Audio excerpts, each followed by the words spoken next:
Hello everyone, this is Doug, and in this video we're going to talk about ways to make carboxylic acids. We are going to review some old ways and then show you some new ways so that we can make carboxylic acids, because in the following videos we're going to have to transform them into all those other derivatives like esters and amides, etc. So some old methods, right? You all know how to oxidize alcohols to make carboxylic acids, right? So we know that we can take something like a primary alcohol, right, which only has one R group coming off of it. So if I have something like this, right, I know that I can oxidize that up to a carboxylic acid, but I have to use one of those strong oxidizers, right, like the Jones reagents, which is like that chromic acid, or the CrO3 with acid and water, or a greener version might be something like oxone. There's a whole bunch of different things that could oxidize it all the way up to a carboxylic acid, so you just pick your favorite one. I'll do Jones here. Not that it's my favorite, it's definitely one of the more toxic ones and no one uses it, but it's quintessential chemistry. It's fun that it changes color from green to orange. It's still in all the textbooks, even though no one wants to come near chromium at all these days. But regardless, you know how to turn a primary alcohol, which is what this is, into a carboxylic acid that way. And I'm going to make some notes here on the side because this will help us kind of decide when we're going to do what. If you oxidize a primary alcohol, notice that I did not change the number of carbons. So no change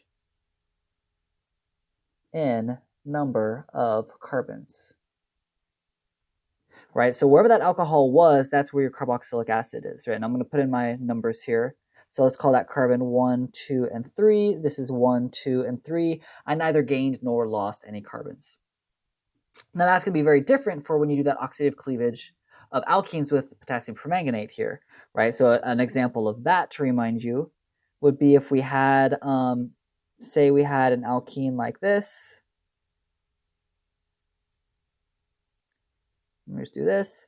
Remember that we said we could add hot potassium permanganate, KMnO4,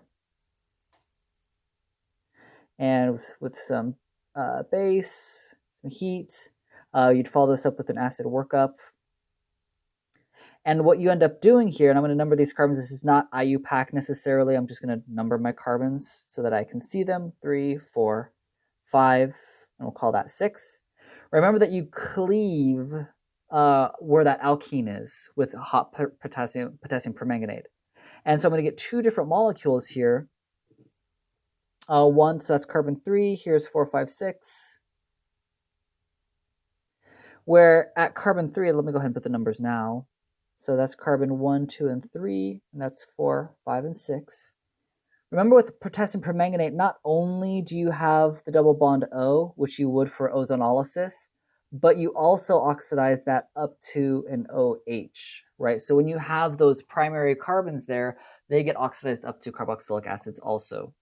Note with this one, when you do this reaction, right, you have a decrease in the number of carbons. Decrease number of carbons for each of those given pieces, right? Not the total number of carbons, but carbon pieces, right? So it's like I went from a 1, 2, 3, 4, 5, 11 carbon piece down to a 3 carbon piece. Or I went from an 11 carbon piece down to a 6, 7, 8 carbon piece, right? So you decrease the number of carbons in a chain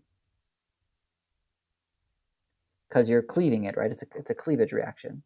You're going to break stuff up. Same basic story for alkynes when you do ozonolysis on alkynes. You may or may not have seen these. I'm not sure, but you can do ozonolysis on an alkyne also. So step 1, ozone. Step 2 can be a lot of things. It can be zinc, or I usually see dimethyl sulfide, where you do the same sort of deal here. You cleave 3 carbon-carbon bonds, and so you end up with 3 CO bonds. Whereas if this was an alkene, you would have ended up with aldehydes, is the idea. So here's 3 old methods that you learned. And let me count my carbons on this last one just to be sure I didn't mess anything up, because again, it's super easy to lose or gain carbons here. So let's call this carbon 1, 2, 3, 4, 5, and 6. 1, 2, 3, 4, 5, and 6. Good, I didn't lose anything. And just like the one up above, again, you see a decrease in the number of carbons in a chain, right? You broke up that chain. You see a smaller number of carbons, you see fewer carbons. So those are all the old ones that you've already learned at some point. Now you may have forgotten them. That's fine. You can go back and look in your book. Hopefully the alcohols you still remember, since that should have been fairly recent. But the stuff with the alkenes and alkynes was probably earlier in your term. So you might want to go find those back in your book. Now there are two new important ways that I want to show you how to make carboxylic acids. The first one is doing an SN2 with cyanide, and then you do a hydrolysis reaction. So you hydrolyze the cyano group back to a carboxylic acid. And then the second one is to actually make a Grignard reagent, and then you bubble through carbon dioxide and you protonate that to get a carboxylic acid. So I'm going to show you what I'm talking about here. So for SN2 with cyanide, right? So here's the idea. You know, maybe you have something like this with a good leaving group on here. Let's put an iodine. The idea is that step one, you'd add some sort of cyanide salt, like NaCN. It could be potassium cyanide, sodium cyanide, whatever. Obviously, if you did this in real life, you'd want to be super, super careful because of how toxic cyanide is. If you get blue lips, call someone immediately. But this is just going to be an SN2 reaction, right? You're just going to have your cyanide group come in and do a backside attack on your iodide, kick it out to give you the nitrile now, right? You have a cyano group on there, also known as a nitrile. So this is C triple bond N. And then step two of this is that you do a hydrolysis. If you remember back on that reactivity of carboxylic acid derivatives thing that I showed you, you can take any of the carboxylic acid derivatives, right? This is a nitrile, which is a carboxylic acid derivative. Remember that if it has 3 bonds to something electronegative, it's a carboxylic acid derivative. So it has an oxidation state of at least +3. What you're going to do is you can do a hydrolysis reaction. You can do either the base catalyzed one or the acid catalyzed, the base mediated or the acid catalyzed, either one you want. This one probably be better with acid. You're going to add some heat because they're so unreactive. But what that's going to give you is it's going to turn your nitrile back into the carboxylic acid. You're going to make some amine and stuff like that. And I'll show you the mechanism of how to do these hydrolysis reactions in future videos. But that's going to give you your carboxylic acid,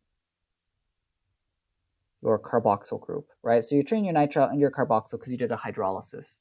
So you do the SN2 and then you do hydrolysis. And I'll write that in blue here, right? This is just a hydrolysis. And again, you could have done the base catalyzed one, but I'm guessing you have better luck with acid. But either way. Now, an important thing to notice with this one, right, is that when I started over here, right, let's call these carbons 1 and 2 on this iodo compound, 1 and 2. If I go over here, I have a new carbon, right? I've added a carbon because I added that new carbon is from the nitrile, from the CN that I added. And so when you use the SN2 with cyanide route, you're going to increase your number of carbons by 1. So it's important to notice that your number of carbons will go up by 1. Right, it's going to go up by 1. Let me erase that bottom part. Actually, it's freaking me out. Just by, I'll write the word out. Up by 1.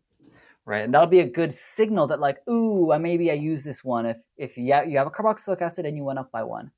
If you form a carboxylic acid and you don't go up by 1, probably you oxidized an alcohol instead. So we're going to compare and contrast those here in a second. The other way you can do kind of the same thing is to make a Grignard reagent, add it to CO2, and then protonate. So let me show you what that might look like. Now let's say we have a molecule like this friend.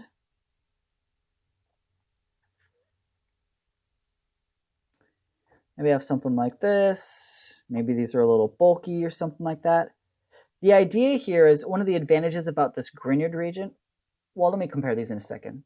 I'll compare these in a second. Here's how you would go about this, right? Step 1, you'd add just magnesium, just like you'd form any other Grignard reagent. You may or may not see a solvent like a diethyl ether or THF. That's going to make your MGBr, your Grignard reagent, your magnesium. Then you start to bubble through CO2. So step 2 will just be CO2. And the idea here, right, if you look at carbon dioxide, all that's happening here is it's just like any other Grignard reagent reaction, right? Delta minus, delta plus, delta minus. You're just going to have your Grignard reagent attack that partially positive carbon and kick electrons up. It's kind of like you just pretend like it was regular carbonyl. And what that's going to give you is this. Notice that we're not quite at a carboxylic acid yet. We still have the carboxylate salt, which is why the third step here is to just protonate it. So the third step is to add some acid. Whatever acid you want, doesn't matter, right? So you're just going to protonate it to give you your product.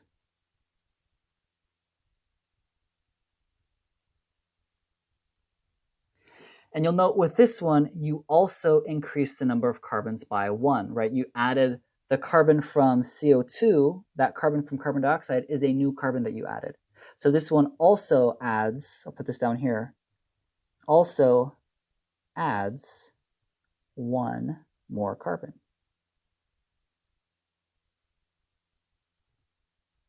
So both of these are going to add exactly one carbon. Now, comparing and contrasting these, what do I need to pay attention to here? You'll notice that with the first one, with the cyanide group, I have to do an SN2 reaction, which means I can really only do it with methyl substituents or primary substituents. By the time we get to secondary substituents, the SN2 reactions happen super slow, and if it's tertiary, no go, right? So you have to be able to do that SN2 reaction. What's nice about the Grignard reagent is this doesn't have to be really SN2, or it doesn't have to be SN2. The type of alkyl halide is irrelevant. So you can do this with any type of alkyl halide. The disadvantage, of course, with Grignard is that you got to watch out for those acid-base reactions because it's such a strong base. Watch out for acid-base reactions, right? Because remember, when you make that Grignard, right, this sucker here is a super strong base. So you can't have any alcohols on the molecule. You can't have any carbonyls on the molecule. You're kind of limited by the fact that it's a Grignard reagent. Whereas with the cyanide, the sodium cyanide, that's a really weak base. Don't have to worry about if there's an alcohol around. Don't need to worry if there's a carbonyl around. You're probably going to be fine. So that's kind of some differences between them. And this is alkyl halides, not halides. Let me fix that up here. Some squiggles. There we go. Alkyl halide. The whole word's jacked. Here we go. Halides. Alkyl halides. So let me show you kind of how we would decide between the two of them. So let's say I have these things that I want to make, right? I want to make these things. How am I going to decide which one I'm going to do? So I'm going to make some notes over here, right? So I noticed that for this top one, it looks like I have a carboxylic acid, right? All of these are carboxylic acids. But I did notice that I have 1 more carbon. Right? This is a new carbon. And so I need to be able to get a carbon onto that molecule. And so one way I might be thinking is, let's do a Friedel-Crafts alkylation. And then let's munch it away with that potassium permanganate oxidation where it just takes away all the carbons and leaves you with a carboxylic acid. That would give us a carboxylic acid. The only problem with that is that I have this ethyl group up here that has been left alone. So I cannot add the potassium permanganate, chew it all up down to a carboxylic acid because it'll do it for both of those. So I know I'm not doing that. I need to add 1 carbon, which means I'm probably going to go the sodium cyanide route or the Grignard route. But remember with the sodium cyanide route, I need to be able to do an SN2 reaction. So let me say this. I'll come back to that. So what I need to do, right, is I need to get a good leaving group onto that spot, which is easy enough, right? If we remember our chemistry from before, your aromatic chemistry, I can just do a bromination of this, right? I can just add Br2 and FeBr3, or aluminum tribromide, either way. And since I have an ortho para director on here, it's going to put my bromine para, and I'll get some ortho, but you'd have to clean those up and separate them. Now I've got this bromide, right? But it's not an alkyl bromide. It's an alkyl bromide, or it's a aryl bromide, which means I cannot do SN2 reactions. Cannot do SN2. I can't do an SN2 with that because the backside, right, of that bromine is actually like literally through that planar benzene ring thing, right? You can't approach the backside. There's no backside. Plus, when you have an sp2 bond, it's a little bit shorter and stronger, and so that's also an issue. You don't want to, you can't break that bond quite in the same way. And so that means I must be doing the Grignard route. I must be doing the Grignard route because I cannot do the nitrile route, the cyano route. And so to get to the product then, I would just say, okay, so step 1, brominate it. Step 2 is going to be to add magnesium. Step 3 is going to be to add that carbon dioxide.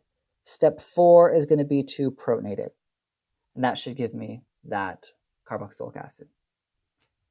If I take a look at the second one, I'm going to look at number of carbons again. I've got 1, 2, 3, 4 carbons. 1, 2, 3, 4, 5 carbons. So again, I have one more carbon.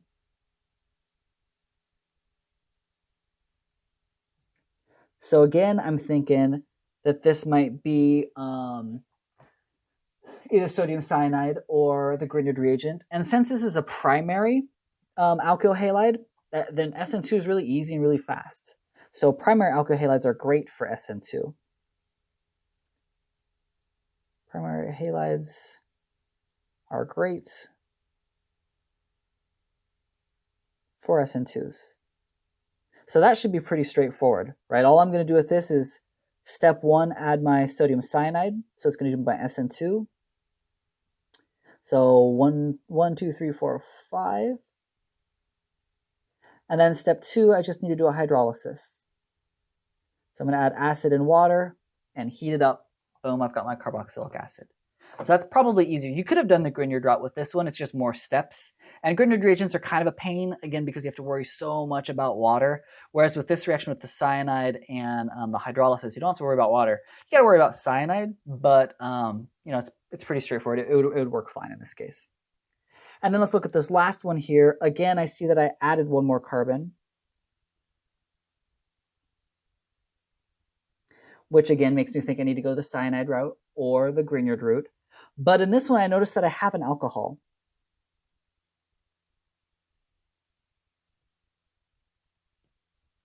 Which means I probably don't want to go the Grignard route because my Grignard is going to react with that alcohol.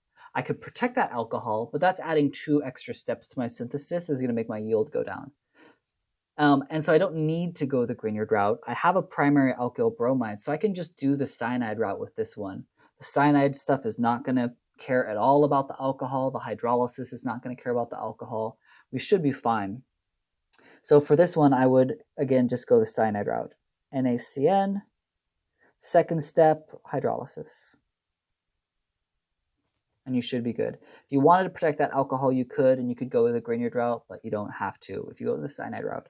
And keep in mind that if you haven't read it yet, cyanide is a weak base. It's not as strong as you think because it looks like a negative carbon, so that looks like really unstable.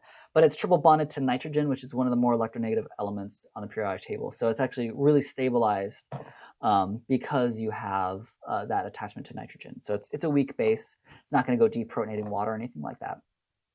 So here's some examples of how to use those new methods to make carboxylic acids and how you just want to look for those, what did I add a carbon or did I not, and what sort of structural features you might need to look for in order to decide between the two of them. Sometimes either one would work, and then you can just go with it. So I hope that helps out. Do some practice. Happy studying. Good luck.